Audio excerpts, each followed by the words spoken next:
দিয়েছে যে কিছু হলেই আমরা স্ত্রীদেরকে তালাক দিয়ে দিই, কথায় কথায় তাকে তালাক দিচ্ছি, 1 তালাক, 2 তালাক, 3 তালাক। এটা আমাদের জেনে রাখা উচিত যে দেখেন, 1 তালাক দিছেন, সেখানে শরীয়ত আপনাকে সম্মান করে আপনার জন্য কিছু অপশন রেখে দিয়েছেন।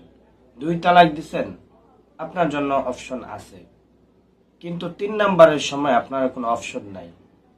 যদি কেউ রাগ উঠে গেলে বউকে 1 তালাক দেন, তার বিয়ে পড়ানো যায়, 2 তালাক দিলেও বিয়ে পড়ানো যায়, কিন্তু যখন 3 তালাক দিয়ে ফেলেন, তখন এখানে আর শরীয়তের কোনো স্পেস থাকে না, কোনো সুযোগ থাকে না, তখন আপনার বউ তালাক হয়ে যায়।